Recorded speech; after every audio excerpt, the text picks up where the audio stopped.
सदा भवानी दायिनी माँ सदा भवानी दायिनी माँ सदा भवानी दायिनी माँ सदा भवानी दायिनी माँ सदा भवानी दायिनी शंकरी पांचों दिव्रत श्री भगवान श्री ब्रह्मा भगवान श्री विष्णु भगवान श्री महेश्वर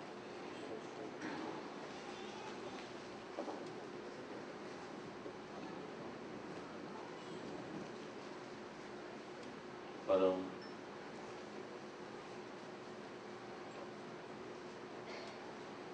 कार्यों से विशाल संगत अटलांटा की जॉर्जिया की आसपास से सभी प्रांतों से मेरीलैंड से अनंत अनंत प्रारूपों से आई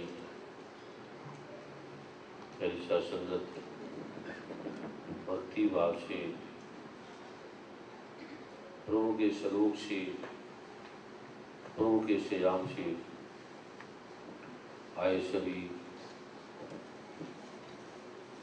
बुद्धिजीवी वर्ग से संबंधित अनंत यामों से आए बड़े बड़े बिजनेसमैन वैज्ञानिक और बड़े संतों के ऋषियों के दर्शनों से आप्लावित बड़े बड़े ग्रंथों का शास्त्रों का पुस्तकों का बड़े बड़े आलोकों का बड़े बड़े संस्कारों का अध्ययन करने वाली अनंत माता भाई बहन जिन्होंने बड़ी भाव से भक्ति से स्वागत किया, सभी के नाम आप जानते हैं। वर्मा जी ने लिए सभी भाव से भक्ति से इन्होंने बुलाया। हमने सोचा था कुछ भाई बहन हैं जिन्होंने पिछली बार प्रार्थना की थी कि आप आना अटलांटा में जॉर्जिया में दूर है। सोचा कुछ भाई बहनों को व्यक्तिगत, क्योंकि काफी समय से ये प्रार्थना कर रहे थे, स्वप्न में भी इनके कुछ प्रारूपों का उत्तर दिया, लेकिन उन्होंने बार बार प्रार्थना की कि क्या ये संभव हो सकता है कि आप वहाँ आए, क्योंकि भारत में मिलना, भारत से समय निकाल के आना बड़ा दुर्लभ है, बड़ा कठिन है। वह हजारों लाखों की संख्या में भाई बहन हैं, एक एक पल का एक एक दिन का समय भी वहाँ संभव नहीं है। जो भाई बहन आए उन्हें ज्ञान है कि दूर दूर तक फैला सागर की तरह समूह भाई बहनों के प्रेम का, कभी एक स्टेट में कभी दूसरी स्टेट में, वहाँ से यूएसए में, इंग्लैंड में, कनाडा में भी निकलना संभव नहीं है। उन्होंने प्रार्थना की, बार बार कई बार प्रार्थना की। सोचा कि दो भाई बहनों को मिलके व्यक्तिगत रूप से बड़ी सेवा कर रहे हैं, भाव से भक्ति से। उनका भाव था कि गुरु जी आए, मिले, कुछ पल बैठे, कुछ प्रश्न हैं, कुछ जिज्ञासा हैं, कुछ वार्तालाप हैं, कुछ अंतर की दशा हैं, दिशाएं हैं, कुछ पूछना चाहते हैं, कुछ कहना चाहते हैं। जब वो सलोकों में आते हैं, भारत में आते हैं, तो देखते हैं कि लाखों लाखों लोग हैं वहाँ, संभव ही नहीं है मिलना। और भी जहाँ जहाँ जाते हैं, न्यूयॉर्क में या जहाँ जहाँ भी वहाँ इतने लोगों का समूह होता है, वहाँ भी संभव नहीं है वार्तालाप करना। सत्संग में रात को 10, 11, 12, 1 बज जाते हैं, फिर वहाँ से चलते चलते 1, 2 हो जाते हैं। फिर उन्हें लगता है कि गुरु जी अब बहुत लेट हो गए हैं, इनसे उनके पास बैठना वार्तालाप करना प्रतीत सा नहीं होता, ठीक न्यायोचित सा नहीं होता, क्योंकि इतनी लंबी यात्रा करके आए हैं, 1-2 दिन का समय है। वो विश्राम के ध्यान से अपने प्रश्न है वो हृदय में रख लेते हैं। मौन में, वाणी में फिर उनके हृदय में प्रश्न निकलते हैं कि क्या कभी ये आएंगे तो क्या वार्तालाप हो जाएगी, क्या वो अपने मनों के जो उतार चढ़ाव हैं, जो प्रश्न हैं, जो जिज्ञासा हैं, जो सुख हैं, जो दुख हैं, क्या वो हम कह पाएंगे, सुन पाएंगे उनके उत्तर। इस भाव से आए थे कि कुछ थोड़े से भाई बहन होंगे, 2-4 आराम से उनके साथ बैठेंगे, कोई सत्संग का आयोजन इस प्रकार नहीं करेंगे। सत्संग में फिर वही प्रक्रिया चल जाएगी, सबके अलग अलग प्रारूप, प्रश्न उत्तर, सबके अलग अलग समस्याएं।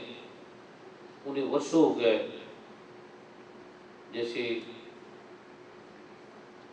माँ बिल्ली भगवान राम से संवाद करने के लिए अदृश्य रूप से अनंत अनंत स्थानों पे गई और जहाँ देखा भगवान बिजी।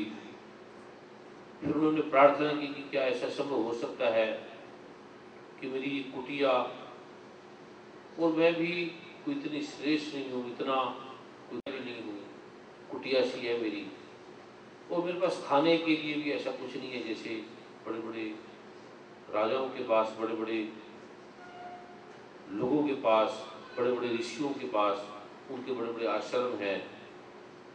क्या ऐसा हो सकेगा? क्या भगवान राम इतने अयोध्या के नरेश हैं और लाखों करोड़ों के हृदय के स्वामी हैं, तो क्या मुझ नाचीज के पास भी ऐसा संभव हो सकता है?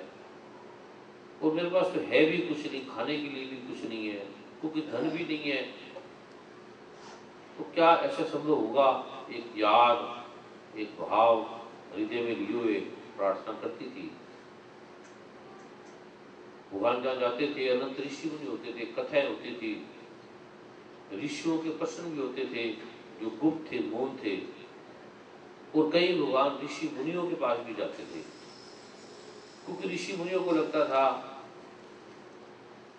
हम देखो कितने बड़े तपस्वी हैं, ऋषि मुनि हैं, हमें अब क्या चाहिए, हमने क्या पूछना, हम तपस्या में रत हैं। किसी को लगता था भगवान राम है, किसी को लगता था नहीं है। कुछ ऐसी बातें सुनते थे कि सीता की याद में, विलाप में रो रहे हैं, तो किसी को लगता था कि अगर राम है, क्या सच में यही नारायण है जिसकी हम आराधना करते हैं? क्या यही वो राम है? अगर ये वो राम है तो ये रो क्यों रहे हैं, ये विलाप क्यों कर रहे हैं? क्योंकि हमें ज्ञान है, हमारे से आके कोई मांग ले, हमारे से आके पूछ ले। कहाँ ये सुग्रीव के पास जा रहे हैं, वानरों के पास जा रहे हैं, बाली के पास, इधर उधर, हमसे पूछ ले, हम उन्हें शक्ति दे दे, हम बता दें। और नाम भी नारायण का ले रहे थे, नाम भी राम का ले रहे थे, तो उनके मन में दुविधा सी आ जाती थी कि क्या ये वही राम है, क्या यही वो राम है जिसका विलाप कर रहे हैं, जो विलाप कर रहे हैं सीता के लिए? तो कभी उनका मन मानता था, कभी उनका मन नहीं मानता था, क्योंकि भगवान जब भी आते हैं लीला करते हैं। गुरु जब भी आता है इस प्रकार की लीला करता है कि व्यक्ति व्यथित हो जाता है। भगवान श्री कृष्ण आए तो उसने ऐसी लीला की, माँ यशोदा, बड़े बड़े ऋषि मुनि, बड़े बड़े तपस्वी भी भटक जाते थे कि क्या ये वो नारायण है, ये वो कृष्ण है जो कंस को मारेगा और जो मक्खन चोरी कर लेता है और रस्सी में बांधा जाता है और जो अपनी रस्सी भी नहीं छुटा सकता, वो रोता है, पुकारता है कि मुझे छुड़ाओ, मुझे छुड़ाओ। तो उन्हें लगता नहीं था कि ये वही है जिससे हथकड़ी, जेलों की हथकड़ी टूट गई थी जिसके आने से, और जमुना माँ ने रास्ता दे दिया था। तो लगता था ऐसी ही टूट गई होगी, या किसी कैदी ने उस पर दया आ गई होगी, उसने छोड़ दिया होगा। या जमुना मैया अपने आप ही कुछ भाव ही ऐसा होगा उस पल वो नीचे बैठ गई होगी, और पता नहीं ये वहां गए भी है या नहीं गए, ये ऐसी कथा बना दी है। और कभी कभी उन्हें सच लगता था, कभी कभी सच नहीं लगता था। इस प्रकार के प्रारूप में प्रभु का जो अयोग था, रहस्य था, माँ बिल्ली को किंचित भी संदेह नहीं था कि वो नहीं आएंगे। उन्हें लगता था वो आएंगे और वो उनकी इंतजार करती थी, आएंगे अवश्य, कब आएंगे ये नहीं मालूम, लेकिन आएंगे मेरी मृत्यु से पहले, मुझे मिलेंगे। और वो रोज फूल उनके रिश्ते में बिछाती थी, रोज उनके नाम की माला जपती थी, किसी को पता भी नहीं लगता था। लोग कहते थे ये पागल है, किसकी बात कर रही है, वह राम अयोध्या नरेश है, वो कहाँ उनके पास समय और कहाँ वो इधर आएंगे। उनकी कोई बात नहीं सुनती थी, बस कहती थी कि मेरे राम आएंगे, नहीं आएंगे तब भी उनकी बोझ है, मुझे उनको बनाना नहीं है, लेकिन मैं प्रतीक्षा तो कर सकती हूँ। इस प्रकार वो प्रतीक्षा में रत थी। रोज नए फूल लाती थी, रोज उनकी प्रतीक्षा में जल छिड़कती थी, दूर तक साफ करती थी रास्ते को, झाड़ू तक। लोग मजाक करते थे ऋषि मुनि। धीरे धीरे लोगों ने समझ लिया कि ये विक्षिप्त है, इसके मन में कोई गेस्टाल्ट का सिस्टम आ गया है। जैसे अगर यहाँ किसी डॉक्टर के पास जाते, साइकोलॉजिस्ट के पास, तो वो कहते हैं कि इन्हें फोबिया हो गया। फोबिया कहते हैं कि किसी एक चीज के बारे में बार बार सोचते रहना,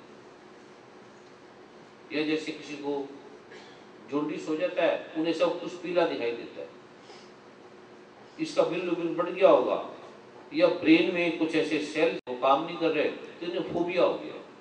अच्छा हुआ कि वो किसी साइकोलॉजिस्ट वहाँ था नहीं, एक्सरे भी नहीं थे, कैट स्कैन भी नहीं था, स्कैनिंग भी नहीं थी, और वो किसी के पास गई भी नहीं, जाती तो पैसे भी नहीं थे, जाती बेचारी वो कहाँ से, किसी ऋषि मुनि के पास भी नहीं गई। ऋषि मुनि के पास जाती तो उन्हें जाना भी मना था। कुछ ऋषि मुनि कहते कि स्त्री का हमारे पास आना ठीक नहीं है, कुछ ऋषि मुनि कहते कि ये इस जाति की है, ये हमारे पास आना संभव नहीं है। अलग अलग प्रकार के प्रारूपों में वो अपनी भक्ति में निमग्न थी, मजाक सुनती थी बड़े बड़े लोगों के, लेकिन वो प्रतीक्षा में रखती थी आएंगे। और भगवान जब आए उन्हें कोई आश्चर्य नहीं हुआ, विवलता से उसकी आंखों में, उसके भाव में, बाहरी रूप से उन्होंने कोई भी आलंबन नाटक नहीं किया, हंसने का, रोने का कुछ भी नहीं किया। शांति से, वैसे ही प्रेम से, आंखों में जल बह रहा है और जल को भी उसने बहते बहते अनुभव नहीं होने दिया।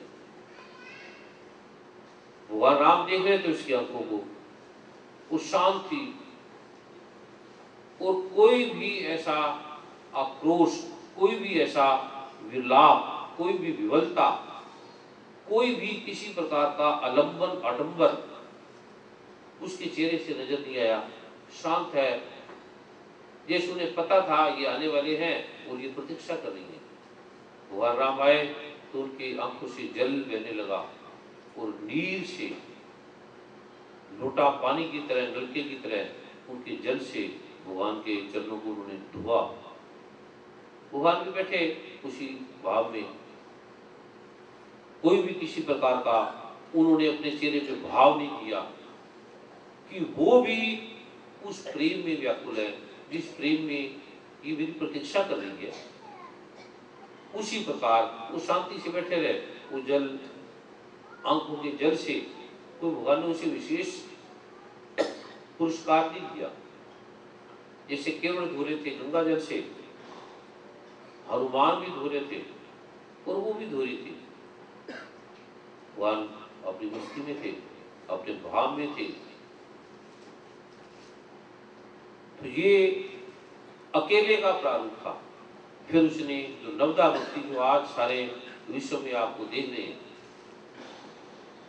प्रथम भक्ति का संतन संगा, ये जो नवदा भक्ति है, नौ भक्ति का प्रारूप है, ये भगवान राम और माँ बिल्ली के बीच का एक रहस्य में आयाम था। अकेले का समय से पार का वो प्रारूप था, जहाँ कोई भी नहीं था। लक्ष्मण थे, माँ बिल्ली बेर खिला रही थी। लक्ष्मण को लग रहा था कि ये भगवान राम क्या कर रहे हैं, झूठे बेर, और वो भी बिल्ली के, जिसकी कोई सफाई नहीं है, एंटी बैक्टीरियल कोई सोप नहीं लगाया, और कभी इन्होंने कभी टोकियां पेस्ट भी नहीं किया, मंजन भी नहीं किया। एक ही काम करती थी, राम राम रटती रहती थी। और झाड़ू सफाई कर लिया, हाथ भी नहीं धोना, और इन्होंने कभी दांतन पेस्ट भी नहीं किया। और दांत भी में इतनी बैक्टीरिया है, वायरल है, पायरिया है, और उस दांतों से फिर हाथ से बेर भी नहीं धोए, बेर भी जैसे है वैसे ही वो ले आए हैं। कोई पानी से ही धो लेते।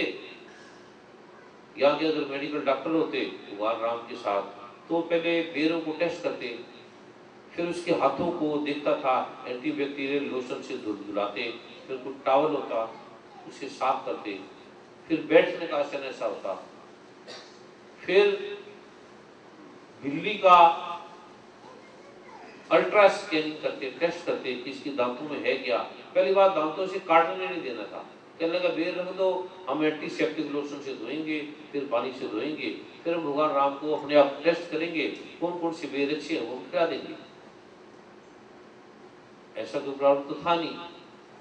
तो भगवान वो जैसे वो बेर खिलाते गए, भगवान खाते रहे, कच्चे थे, मीठे थे, कड़वे थे, जो भी थे, और वो चखती थी पहले कि कोई खट्टा ना हो, कड़वा ना हो, कच्चा ना हो।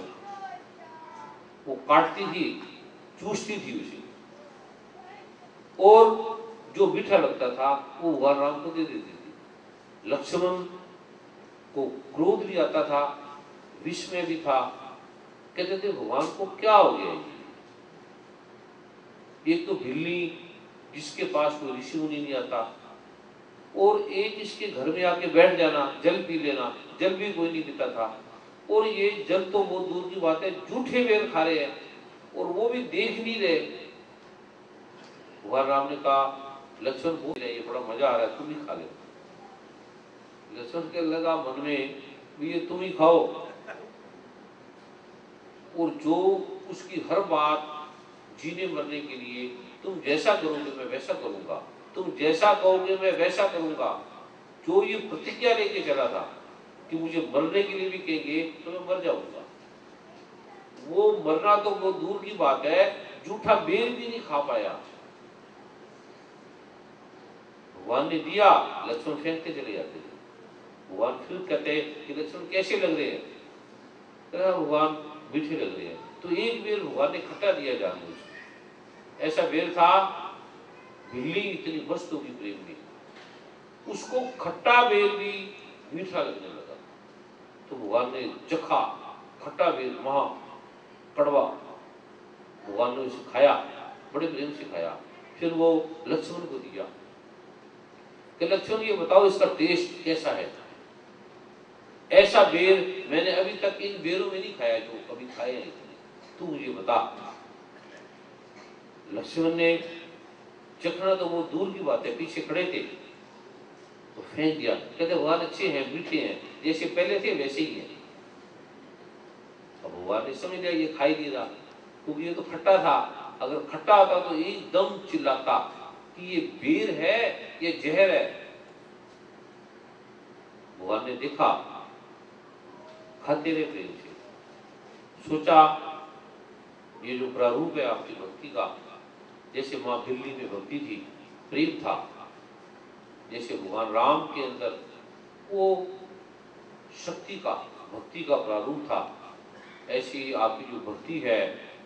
इतने वर्ष हो गए, ये गए नहीं, भागे नहीं, अनंत लोग आए, किसी को धन मिल गया, किसी को तन के रोग ठीक हो गया, किसी को क्या हो गया, कोई आते हैं कोई नहीं आते, तो चले गए।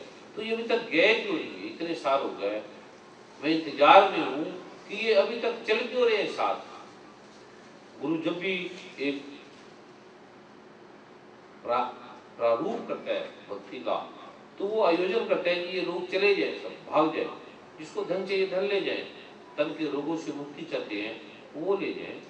मन में अशांति है तो शांत होकर चले जाएं। किसको स्त्री चाहिए, पत्नी चाहिए, पति चाहिए, पुत्र चाहिए, जो मकान चाहिए, घर चाहिए, वो लेके चले जाएंगे, मेरी जान छोड़े। और जो मेरे लिए आए हैं वो रहे मेरे पास।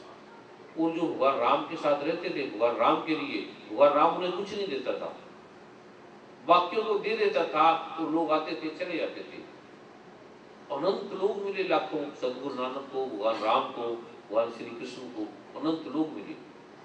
तो सोचे अनंत लोग, जगह जगह बड़े बड़े शहर हैं, ये अटलांटा है, एक प्रेम भक्ति भाव से रहते हैं, तो चलो उनके पास आराम से बैठेंगे। भारत में हम भी थक गए हैं, चल चल के हजारों लाखों लोग, ना राम ना दिन ना रात, सागर की तरह लोग हैं, एक पल का भी वहां समय नहीं है बैठने का, मिलने का।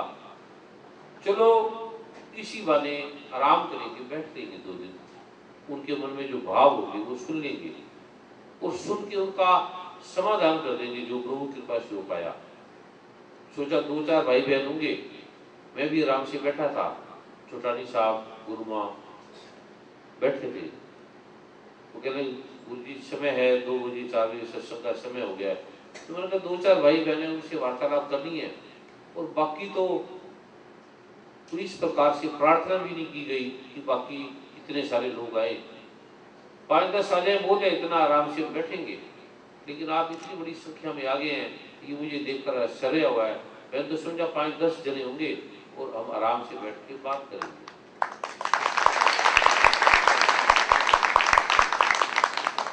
क्योंकि जिनको मिलने आए थे वो 2-4 है, तो ज्यादा नहीं थे।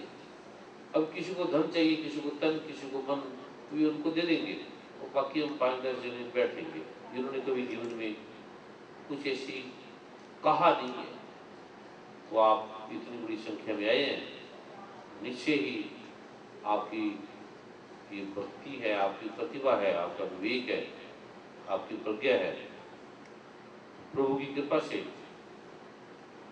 जो आपने सम्मान दिया, जो आपने प्रेम दिया, इसके लिए आपको कोटि कोटि वंदन, कोटि कोटि नमन, कोटि कोटि प्रणाम। और जो प्रश्न पूछा है कर्म का और बीज मंत्रों का,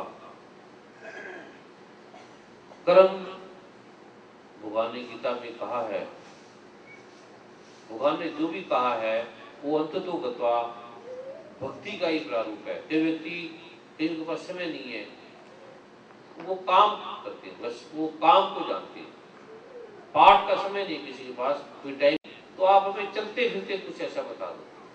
तो भगवान ने कहा निष्काम कर्म करो, जो भी कर्म है वो ये सोचो कि भगवान इसका फल प्रभु को अर्पित करना है। जो भी तुम करो ये प्रभु के हाथ है, प्रभु के पैर है, और प्रभु हर काम तुझे समर्पित है। निष्काम कर्म करना, फल की इच्छा नहीं करनी, ये करो। तो भगवान ने कहा ये भक्ति है। ये भक्ति का अगर आप पाठ बैठ के नहीं कर सकते तो निष्काम योग इसको भगवान ने कहा है, इसको निष्काम कर्म करो। आपका मान हो, अपमान हो, यश हो, कीर्ति हो, अच्छा हो, बुरा हो, बस आप कर्म करते रहो।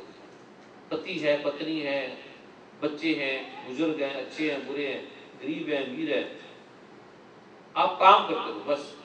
और काम करके सोचो कि ये काम ही मेरी पूजा है, काम ही मेरी भक्ति है, और मैं परमात्मा के लिए काम कर रहा हूँ। अगर पत्नी कर रही है तो सोचे मेरा पति नहीं है, ये भगवान कृष्ण है, ये मेरे परमात्मा है। पति करे तो सोचे ये मेरी पत्नी नहीं है, ये माँ राधा है, माँ रुक्मिणी है। बेटा सोचे कि ये पिता नहीं है, ये भगवान कृष्ण है, भगवान राम है। और पिता कर रहा है तो वो सोचे कि ये प्रहलाद है, ये ध्रुव भगत है, ये भगवान कृष्ण का बाल स्वरूप है। इस प्रकार इसको भगवान ने कर्म योग कहा है। जो काम करो, क्योंकि बच्चा है या बुजुर्ग बनाया तो प्रभु ने है ना, माँ के द्वारा तो वो आया है। माँ ने कोई हाथ पैर आंख नहीं बनाया, पिता ने हाथ पैर आंख नाक नहीं बनाया, सिर्फ माध्यम बने हैं। माँ का जो हमें प्रारूप मिला वो माँ माध्यम बनी है। पिता तीन जग तत्व पहचाना कि जो जैसे गोस्वामी तुलसीदास भगवान ने कहा है, जन्म मरण, जन्म और मृत्यु, जिसका भी जन्म है वो किसी आदमी ने नहीं किया, भगवान ने किया है।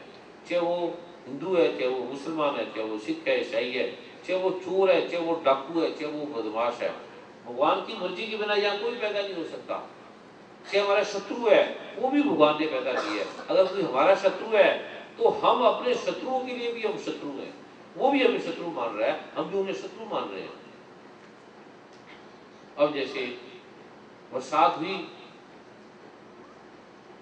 खेत किसान ने प्रार्थना की, प्रभु बरसात कर मेरी फसल की हुई। एक भगत था, भगवान का कुम्हार था, उसने कहा भगवान ये बरसात मत करना, अगर तू बरसात करेगा, मैंने मटके बनाए हैं, अभी पके नहीं है, अभी मैंने सुखाए हैं, ये बरसात में भीग जाएंगे और मेरा जो पूरे वर्ष का आयोजन है वो समाप्त हो जाएगा, मेरी पत्नी, मेरे बच्चे, इसको मैं क्या दूंगा, बरसात मत कर। किसान के लिए बरसात मित्र है और कुम्हार के लिए बरसात शत्रु है। किसान प्रतीक्षा कर रहा है, प्रार्थना कर रहा है, भगवान बरसात कर, और कुम्हार का पूरा कुनबा, पूरे लोग प्रार्थना कर रहे हैं, हे प्रभु बरसात मत कर, हम मर जाएंगे। और जो किसान वर्ग के लोग हैं उसको लड़ रहे हैं, तुम नास्तिक हो, तुम क्या कार्य कर रहे हो, इतनी जमीन है, इतने लोग हैं और लोगों को अन्न कहां से मिलेगा, तुम क्या प्रार्थना कर रहे हो। कुम्हार कहने लगा कि हमारे बच्चे हैं, हमारा कुटुंब कबीला है, हमारा कोई नहीं है, हमें कौन देता, हमारी जमीन भी नहीं है, हमारे पास कोई साधन नहीं है, हम ये मटके बेचते हैं, फिर हमें तुम अन्न देते हो, भोजन देते हो, अब हम क्या करें। फिर किसी ऋषि के पास गए कि ये इसमें से कौन, दोनों में से कौन ठीक है, भगवान अब माने किसकी, किसके लिए बरसात मित्र है, किसके लिए शत्रु है। इस प्रकार हमें जो मित्र लगता है, किसी के लिए शत्रु है, किसी के लिए मित्र है। तो प्रभु की कृपा का आयाम, जो निष्काम कर्म करते हैं, जो भी कर्म प्रभु को समर्पित है, तू ये करवा रहा है, मैं नहीं कर रहा। अगर मैं हाथ भी चला रहा हूं तो तू ताकत दे रहा है, अगर मेरे कदम भी चल रहे हैं तो तू ताकत दे रहा है, अगर मेरी जुबान भी चल रही है तो तू आवाज दे रहा है, मेरे ब्रेन में, मेरे दिमाग में, मेरे सेलों में तू ऊर्जा दे रहा है, ओज दे रहा है, तभी मेरी जिह्वा, मेरा जो कैटालिटिक फोर्स है, मेरा जो नर्वस सिस्टम है वो काम करता है, मेरे मन में विचार आते हैं और फिर मैं मुंह से बोलता हूँ। अन्यथा तू मेरे सिस्टम को बंद कर दे, मेरे हार्ट की पल्पिटेशन को बंद कर दे, मेरी आवाज निकलनी बंद हो जाएगी। जो मैं चल रहा हूं, तू मेरे खून की गति को चला रहा है, मेरे श्वास की गति को चला रहा है। इसलिए प्रभु ये तुझे समर्पण है, तेरे होने से मैं लिख रहा हूं, मैंने लिखा है तो तूने मुझे संवेदना दी है, मुझे विचार दिया है, भाव दिया है, तो मेरे हाथों को बल मिला है, फिर मेरे हाथों ने लिखा है। ये निष्काम कर्म योग है, जो हर कर्म को भगवान के समर्पित करता है, उसको स्वयं पाठ है, उसे कोई बीज मंत्रों की जरूरत नहीं है, उसे कोई आवश्यकता नहीं है। जो हर कदम को, हर पाठ को मान कर दिया, अपमान कर दिया, इज्जत होगी, बेइज्जती होगी, गरीबी है, अमीरी है, लाभ है, हानि है, मरण जन्म लाभ हानि, जस अपयश निहार, मृत्यु जन्म लाभ हानि, यश अपयश, ये परमात्मा के, विधि के, कृष्ण भगवान के, नारायण के, भगवान राम के हाथ में। जो ऐसा मानता है वो निष्काम कर्म योग है, उसको कोई पाठ की जरूरत नहीं, वो कर्म करता रहे बस। जो ऐसा कर सकता है वो धन्य है। भगवान ने कहा है ये एक भक्ति का प्रारूप है, ये एक योग है। अगर आप ऐसा कर सकते हैं तो कोई आवश्यकता नहीं है, ये अपने में पूरा है। पर किसी ने अपमान कर दिया, किसी ने तारीफ कर दी, कहीं अभी जैसे ये जो चल रहा है समय का, अभी मैं देख रहा था कि यह दैवीय प्रारूप मिट गया, समाप्त हो गया। आगे जो संकट आने वाला है वो कंपाने वाला है। एक एक व्यक्ति को इतनी पीड़ा, दुख, इतना संताप, इतने रोग होने वाले हैं, देश में इतनी हाहाकार मचने वाली है, इतना दुख देश में आने वाला है। क्योंकि धन का रूप खत्म हो जाएगा, काम लोगों के खत्म हो गए और बड़ी बड़ी कंपनियां, बड़े बड़े बैंक समाप्त हो गए, क्योंकि वो देव का प्रारूप हो गया। और आगे भाई भाई, बहन बहन, मित्र मित्र को शत्रु की तरह काटने लगेगा, खाने लगेगा। नजर आ जाएगा $100 तो किसी को मार भी सकता है। इतने लोगों में रुग्णता आ जाएगी धन की कमी से। तो वो अगर ऐसे में ये रहे निष्काम योग कि प्रभु तेरी इच्छा है ऐसी, कोई बात नहीं। जैसे सुदामा, घर में चावल तक खत्म हो गया लेकिन निष्काम योग करते रहे। माँ बीरा महलों की रानी से क्या बन गई, लेकिन निष्काम में थी। मेरे तो गिरधर गोपाल, दूसरा न कोई। ऐसा अगर आप रह सकते हैं, स्त्री है, अगर पति कुछ भी कह रहे, बोलो मेरे तो गिरधर गोपाल मन में, तो दया है, ये निष्काम कर्म योग है। पति का काम है नहीं है, पत्नी लड़ रही है झगड़ रही है, काम है या ज्यादा है या नहीं है, अगर आपके अंदर ऐसा भाव आता है, ऐसा आसान लगता है, तो ये ही अपने में बीज मंत्र है, क्योंकि ये भगवान का वचन है। पर ये सरल नहीं है, प्राण निकाल देता है। ये सुनने में तो अच्छा है, सुनने में तो सुंदर लगता है, मैंने मंदिर बना दिया, सुनने में तो बोलेंगे ये मैंने नहीं बनाया, भगवान तुमने बनाया है। अगर इधर कोई उसका नाम ही ना बोले कि इन्होंने नहीं बनाया, ये कोई भगवान दास नाम का आदमी बना गया, तो वो लड़ पड़ेगा, कहते मेरा नाम क्यों नहीं लिखा, या मेरा नाम लिखा होना चाहिए कार्ड पे, विजिटिंग कार्ड पे, मेरी क्वालिफिकेशन लिखी चाहिए, मैंने जो दान दिया है वो लिखा हुआ होना चाहिए। अगर वो लिख दे कि ये $1,00,000 दिए भगवान श्री कृष्ण ने, ये 1 लाख बिल्डिंग के लिए दिए भगवान राम ने, तो ये सभी महाराज नाराज हो जाएंगे। सब निष्काम कर्म योग रुक जाएगा, ये कहीं ये संभव नहीं है। अगर ये हो सकता है तो कर लो, फिर आपको कोई बीज मंत्रों की जरूरत नहीं। जो निष्काम कर्म योग कर सकते हाथ खड़ा कर, होगा नहीं।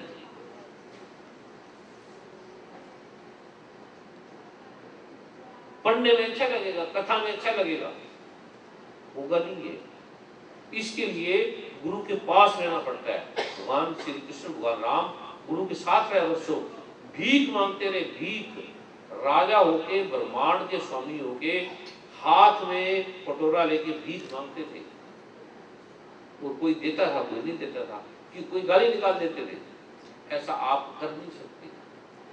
हम जब निकलते ध्यान में थे तो कटोरा लेके वस्त्र बदल के चले जाते थे। कोई लोग कहते थे ये कहाँ से बुंदे आ गए, इतने जवान हैं, इतने सुंदर हैं, चलो हमारे पास काम करो। काम करते नहीं है, पता नहीं ऐसे भाग पड़ते हैं, भीख मांगते हैं। कोई कहता हमारे पास आ जाओ, हम तुझे तनख्वाह देंगे। हमने 3 घरों में जाना होता था बस, और दरवाजे के बाहर खड़े रहना था, और 3 घरों के बाहर कोई दे दे तो ठीक है, ना दे दे तो ठीक है। अगर 3 घरों में हमें भोजन नहीं मिला तो इसका मतलब है अब हमने खाना ही नहीं है बस, और मांगना भी नहीं, खड़े होना है, और खड़े भी होना है 2 मिनट के लिए। कोई दे दे तो ठीक है, नहीं दे दे तो आगे चलना है। ये कुछ समय ऐसा ये प्रावधान गुप्त रूप से में चला जाता घर से, उस प्रारूप में किया। आप नहीं कर सकते। एक बार गांव में पहचान लिया किसी ने, आप तो बहुत बड़े डॉक्टर लग रहे हैं, हमारे वहां एक डॉक्टर